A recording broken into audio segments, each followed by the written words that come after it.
माता रानी, मुझ पे कृपा कीजिए माता रानी, मेरी गुहार सुनिए, मेरी गुहार सुनिए माता रानी, मेरी भी गोद भर दीजिए माता।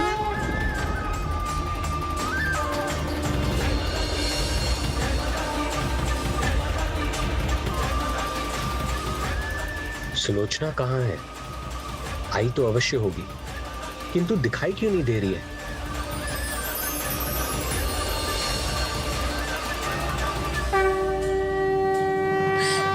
मुझे आशीष दीजिए माँ, मेरा अभिमान हो, कोई मुझे देखना अशुभ ना माने।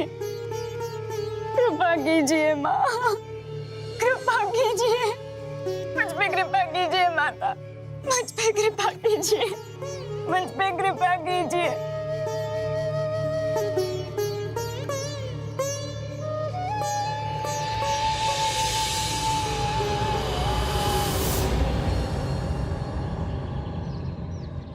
माता रानी की, बोलो शेरा वाली माता की, साचे दरबार की।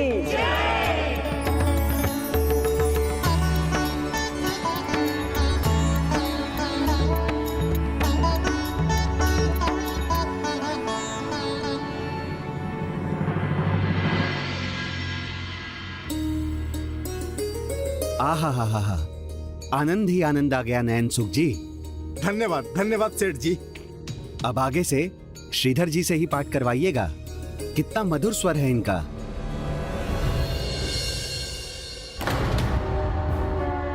हाँ हाँ, सब कुछ मेरा ही सिखाया हुआ है, अन्यथा श्रीधर को आता ही क्या है।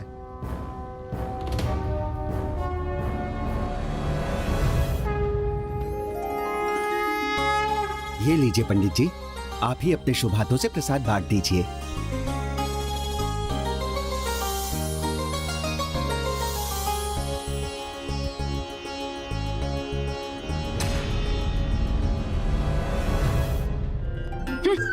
अपना स्थान भी नहीं संभाल सके।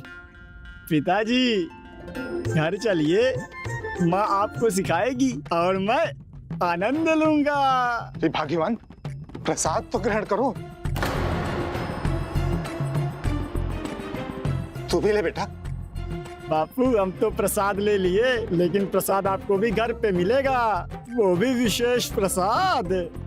प्रसाद लेने के लिए तैयार है ना नयन सुख जी? चलो लल्ला, घर में मिलते हैं बापू। ये लीजिए श्रीधर जी, आप संभावना प्राप्त कीजिए। ये भी लीजिए।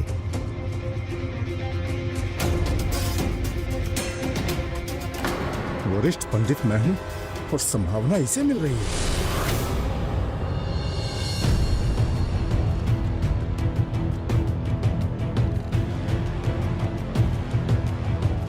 वाह श्रीधर, मुझको छोटा दिखाकर खुद को बड़ा बनाना चाहते हो। सब समझ रहा हूं मैं तो आपका सम्मान करता हूँ, आप मेरे वरिष्ठ हैं। वरिष्ठ? वरिष्ठ तो ऐसे बोल रहा है जैसे अपशब्द बोल रहा है। वरिष्ठ को गिराने में समय नहीं लगाया तुमने। समय बीता जा रहा था, सब देख रहे थे, मुझे लगा आप मंत्र भूल गए, इसीलिए आपकी सहायता के लिए। क्या कहा तुमने? सहायता? सहायता तुमने अपने लिए की है, मुझको छोटा दिखा करके। बड़ी संभावना प्राप्त की ना तुमने, यही तो चाहते थे तुम।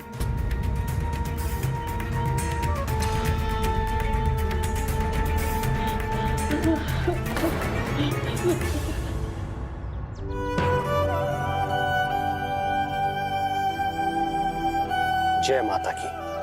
जय माता दी।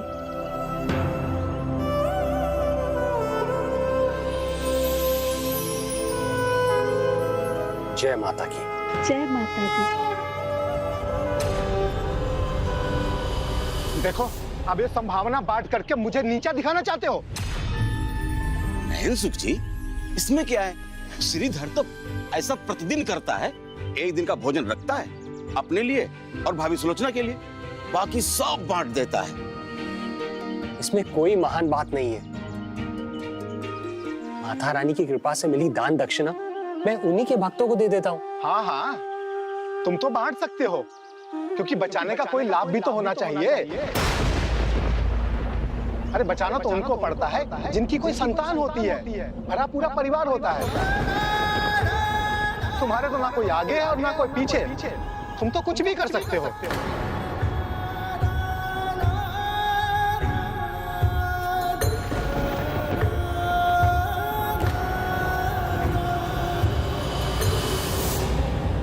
सुलोचना, सुलोचना, देवी सुलोचना, आज आप क्यों नहीं आई? आज पता है मुझे ही सब पाठ करने का सौभाग्य प्राप्त हुआ। हाँ, इसी कारण नयन सुख जी बहुत अपसंद थे।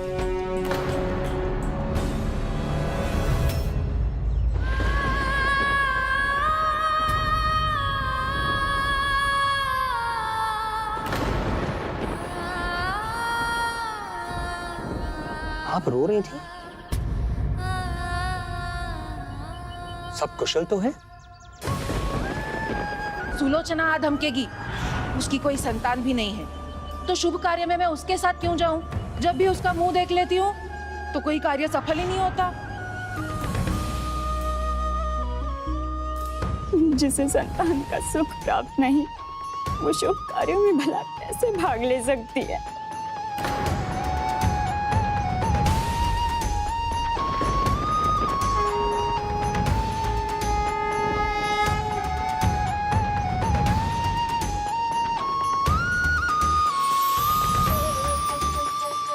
ये कैसा विचार है? भक्ति करना हमारा कर्तव्य है और फल देना माता का। माता रानी की लीला कौन जानता है? वो कब हम पर कृपा करेंगी।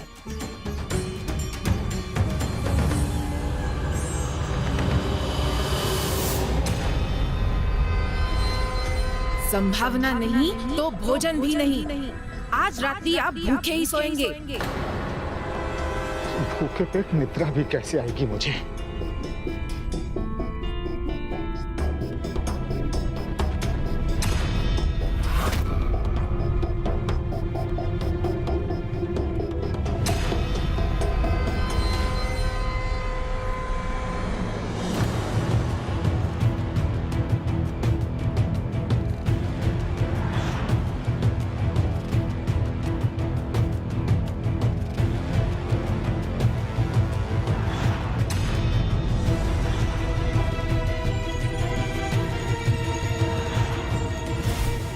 मेरे इस कष्ट का कारण ये दुष्ट श्रीधर है। आनंद ही आनंद आ गया नयन सुख जी। अब आगे से श्रीधर जी से ही पाठ करवाइएगा। कितना मधुर स्वर है इनका। आज तुमने जो कार्य किया है ना श्रीधर, इसका परिणाम तुम्हें अतिशीघ्र भुगतना पड़ेगा।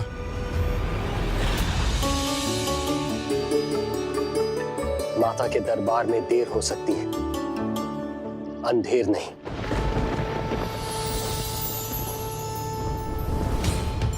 जो हुआ है और जो होगा, सभी में माता की इच्छा नियत है। संभव है हमें अभी कुछ अत्यंत महत्वपूर्ण कर्तव्यों का निर्वहन करना हो, और तभी संतान की प्राप्ति होगी। बस माता रानी पे विश्वास रखिए।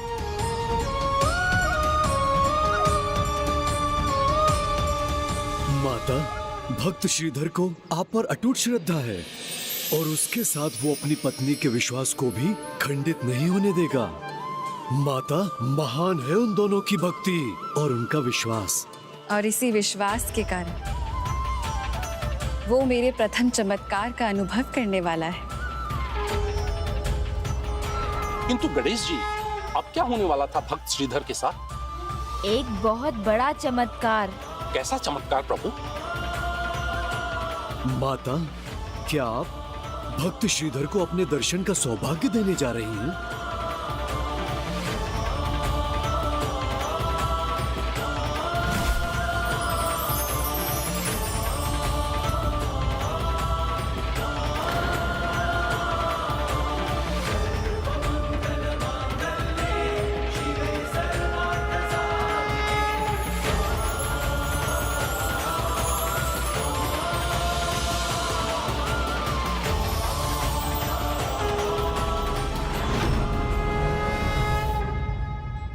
भगवान को पाने का एक ही मार्ग है, सच्ची भक्ति। और जब एक भक्त अपने भगवान की भक्ति में रम जाता है तो फिर उसके भगवान उससे दूर कैसे रह सकते हैं। अब श्रीधर को भी उसकी भक्ति का फल शीघ्र मिलने वाला है।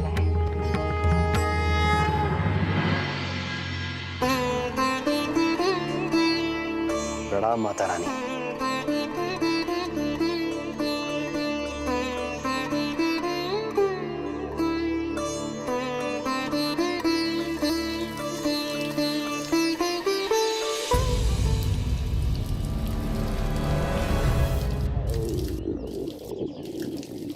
भूखे पेट भक्ति में कैसे ध्यान लगे।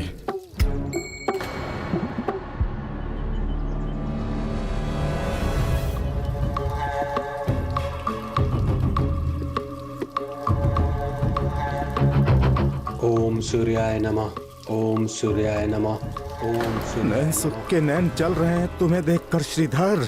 जितना भूख से मैं तड़पा हूँ और तुम्हें भी उतना ही तड़पना होगा। ओम सूर्याय नमः, ओम सूर्याय नमः, ओम सूर्याय नमः।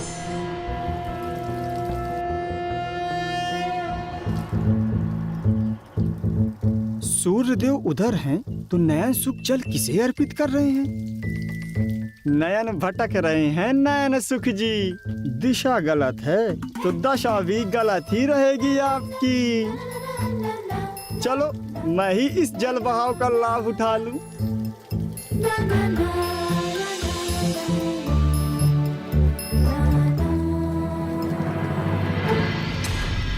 किंतु अब अधिक दिन प्रसन्न नहीं रह सकोगे श्रीधर। मेरे अपमान का परिणाम तुम्हें भुगतना ही पड़ेगा। बुद्धि कम है तो अधिक प्रयोग मत कीजिए नयन सुख जी। कहीं आपका मस्तिष्क इस जल कलश के समर खाली ना हो जाए। जल कलश तो जल से रिक्त हो गया और ये दुष्ट इसने मुझे बताया तक नहीं।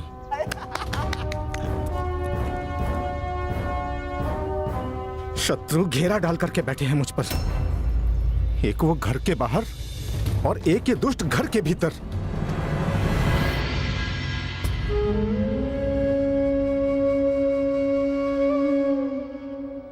प्रिय, तुम इतनी उदास क्यों बैठी हो? आज अभी तक एक भी न्योता नहीं आया, ना पूजा पाठ के लिए ना ही जागरण के लिए। और यदि आए भी तो कल की घटना के बाद नैनसुख भैया आपको तो नहीं ले जाएंगे ना? नैन सुख, अपने नैन खोलकर विचार करो, कोई उपाय करो उसे अपनी टोली से बाहर करने का।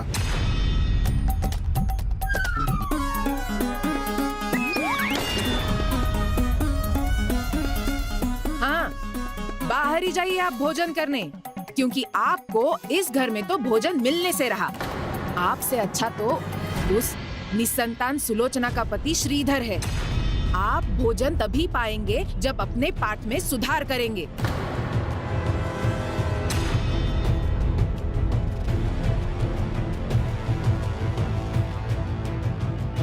कुछ तो करना ही होगा। आज मेरी पत्नी उसे मुझसे श्रेष्ठ मान रही है तो कल पूरा संसार मानेगा। नहीं नहीं नैन सुख, ऐसा कदापि नहीं हो सकता, कदापि नहीं। चलो ये माना तो सही कि श्रीधर काका आपसे श्रेष्ठ हैं। चुप, जरा सोचने दे मुझे। नयन सुख जी, आपके सुख के दिन गए। ना ही आप श्वास भीतर ले सकते हैं ना ही बाहर छोड़ सकते हैं, क्योंकि श्रीधर काका को आपने निकाला तो गांव वाले आपको मन से निकाल देंगे। लेकिन अगर ना निकाला तो आपको पता ही है क्या होगा। माँ धमका कर डराती है और ये पुत्र काला भविष्य दिखाकर। अब तो कुछ जोड़ तोड़ करना ही पड़ेगा, कुछ तो खिचड़ी पकानी ही पड़ेगी। अल्लाह!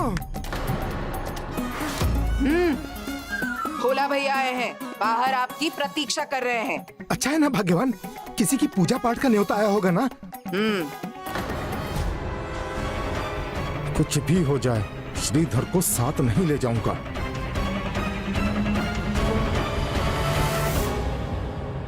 यदि नैनसुख भैया साथ लेकर नहीं गए तो हम खाएंगे क्या? बचत हम करते नहीं, प्रतिदिन संभावना में जो मिलता है उसी से हमारी रसोई चलती है। चिंता मत करो पिए, कर्म करना मेरा कर्तव्य है, मैं उससे पीछे नहीं हटूंगा। शेष सभी माँ पर छोड़ दूंगा, वो स्वयं देखेंगी मुझे संभावना कैसे और कहां से मिलेगी। माता, भक्त श्रीधर ने तो अपनी सभी चिंताएं आप ही पर छोड़ दी हैं। मनुष्य का अधिकार कर्म और कर्तव्य निभाने का है, वहीं फल का अधिकार भगवान का होता है। उचित कर रहा है श्रीधर। बोला, इतनी भोर क्या कष्ट देने के लिए आ गए हो? एक दुविधा है पंडित जी। कैसी दुविधा? 2 स्थानों से न्योते आए हैं आज माता के जागरण के लिए। अब किसे स्वीकार करूं? हमारा नियम क्या है? पहला न्योता जहाँ से आता है हम वहीं जाएंगे। अर्थात आप मेरे यहाँ आएंगे?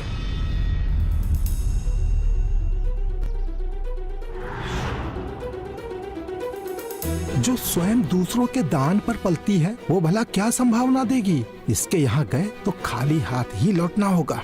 पंडित जी, न्योता पहले कौन लाया है इससे क्या अंतर पड़ता है?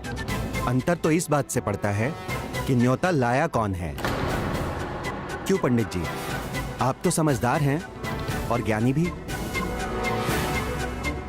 सेठ जी उचित कह रहे हैं पंडित जी। और वैसे भी सेठ जी समय समय पर माता की सेवा में पूजा पाठ जगराता करवाते रहते हैं।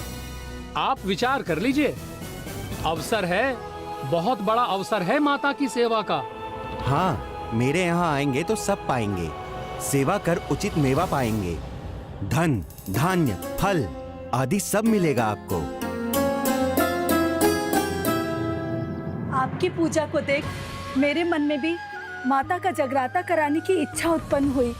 बस मृत्यु से पहले मेरी ये इच्छा पूर्ण हो जाए, यही इस वृद्धा की आस है पंडित जी। इच्छाओं के लिए साधन है तुम्हारे पास? नहीं ना? केवल बोल देने से नहीं होगा, तुम्हारे सामर्थ्य से बाहर है माता का जगराता। उसका स्वप्न देखना छोड़ दो, जाओ अपने घर जाओ। निर्धन लगती है ये वृद्धा, पर पता नहीं कितना धन छुपा के रखा है। एक बार पूछ तो लो। वृद्ध माता, आपके वहां संभावना में क्या मिलने की संभावना है? क्योंकि अगर वो नहीं मिली तो आपको पूजा का पुण्य प्राप्त नहीं होगा। आपके प्रश्नों का उत्तर तो इनके शांत रहने से मिल ही गया, किंतु अब मेरे प्रश्नों का उत्तर दीजिए। क्या आपको मेरा न्योता स्वीकार है? हाँ सेठ जी, हम अवश्य आएंगे। किंतु नियम भंग करना उचित नहीं है। प्रथम निमंत्रण जहाँ से आया है हमें वहाँ जाना चाहिए।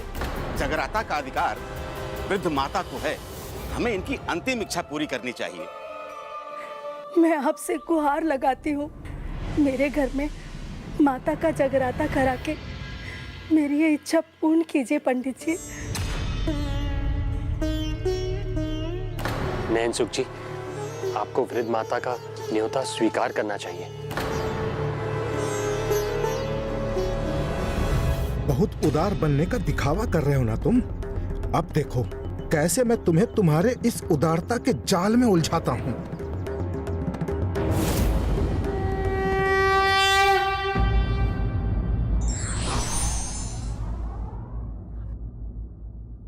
ईर्ष्या और लालच व्यक्ति की सुंदरता को नष्ट कर देते हैं।